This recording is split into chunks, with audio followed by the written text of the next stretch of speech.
Welcome to the Unit 7 Section 3 video on rational exponents.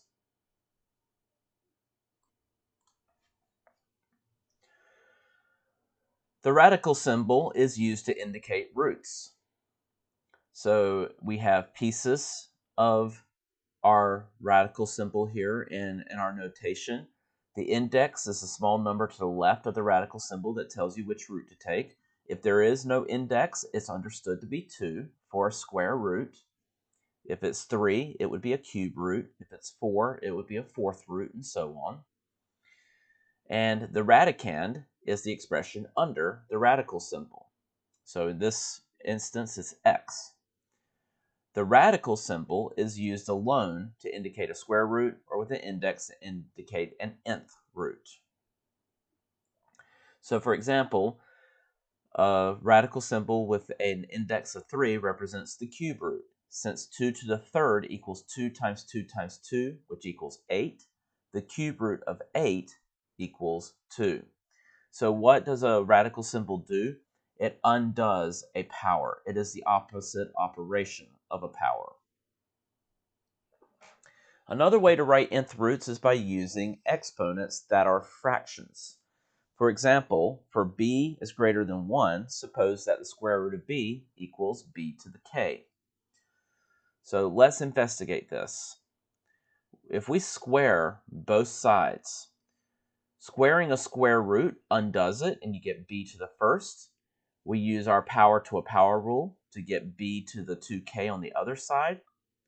And since we have the same base, then we know that our exponent of 1 on the left side has got to be equal to our exponent of 2k on the right.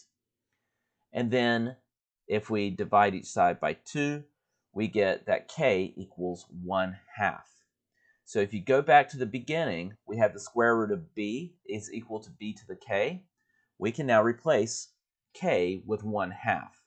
So for all b greater than 1, the square root of b is equal to b to the 1/2. This means that we can take a radical and we can express it as some fractional power. So here's the definition of b to the 1 over n.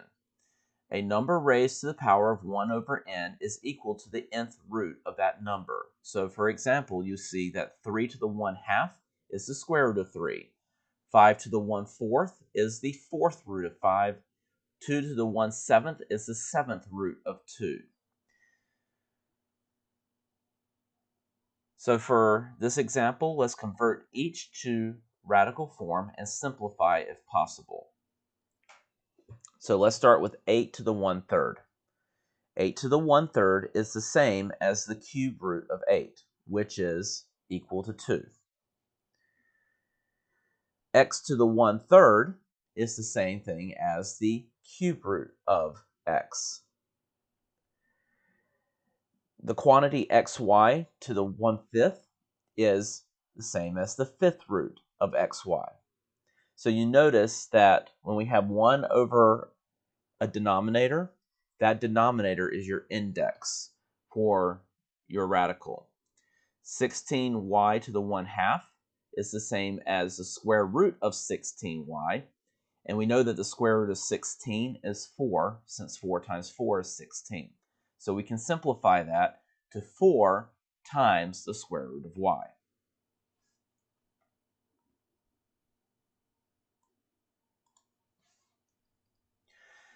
A fractional exponent can have a number other than 1 in the numerator, as in the expression b to the 2/3. You can write the exponent as a product in two different ways. So b to the 2/3 can be written as b to the 1/3 times 2, because 2 times 1/3 would give you 2/3. So we could write that as b to the 1/3 quantity squared, and we can rewrite b to the 1/3, as we previously learned, as the cube root of b. So we can write it as the cube root of b all squared.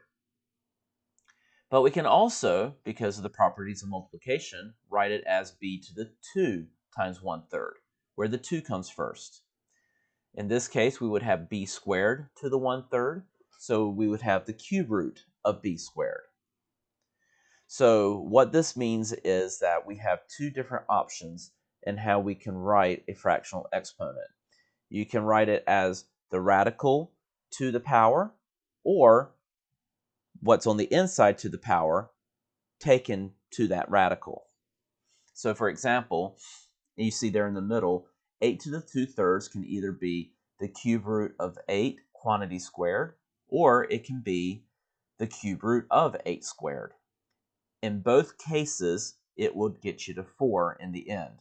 The cube root of 8 is 2, and 2 squared is 4, or 8 squared is 64, and the cube root of 64 is 4. So you have an option of how you want to write it, and in what order you want to solve it. So let's take a look at an example. Convert each to radical form and simplify if possible. So 8 to the 2/3 we just did. We can write that as the cube root of 8 squared, which is the cube root of 64, which is 4. We have 2x to the 2/3. We can write that as the cube root of the quantity 2x squared, which would be the cube root of 4x squared. When we take 2 squared, you get 4, and then, of course, x to the second power is x squared. For c, we have negative 4xy cubed to the 3/4. So we're going to take the fourth root of 4xy cubed all to the third power, which would give you 64x cubed y to the 9th when you use your product rule or power to a power rule and multiply your exponents. And then for d, we've got 4x to the 4th to the 3/2. So you got the square root of 4x to the 4th taken to the third power. And 4 to the third is 64. X to the 4th taken to the third power, you multiply your exponents. 4 times 3 is 12.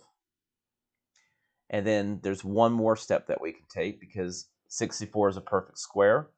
8 times 8 is 64, so the square root of 64 is 8.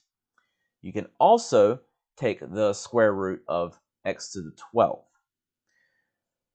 The square root of x to the 12th is going to give you x to the 6th, because if you were to square x to the 6th, you would have x to the 6 times 2, which would give you 12. It may be easier to use the properties of exponents to simplify expressions, as you just saw in that last example. So we are going to simplify and assume that all variables represent non-negative numbers. So let's take a look at the cube root of x to the 9th, y to the 3rd. Let's rewrite that in terms of powers. So we know that the cube root is the same as taking everything to the 1/3 power. Now we can use our power to a power rule and multiply our powers. So we've got x to the 9 times 1/3, y to the 3 times 1/3. And that's going to give us x to the 3rd times y to the 1st, which is x to the 3rd y. For this next example, we have x squared, y to the 1/2 to the 4th times the cube root of y to the 3rd. So we've got a lot of simplifying to do here. Let's start by breaking up our pieces. We're going to keep the first piece first. The cube root of y to the 3rd is just going to be y, because the cube root undoes a third power. Now let's break up our x and our y terms in the parentheses and apply our power to a power rule. X to the 2 times 4 gives us x to the 8th. Y to the 1/2 times 4 gives us y squared. And now we're going to use the product rule on y and do y to the 2 plus 1, which gives us y to the 3rd. So our final answer is x to the 8th, y to the 3rd. Again, why do we want to go through all of this? Because x to the 8th times y to the 3rd is much easier to work with in the context of a bigger problem than the mess that we started with. Thanks for checking out my video in the Algebra 1 Honor Series. You can subscribe to my channel. I've got the next video queued up for you. And if you need to check out any of the videos in the course, I've got the course playlist for you here as well. Thanks for watching.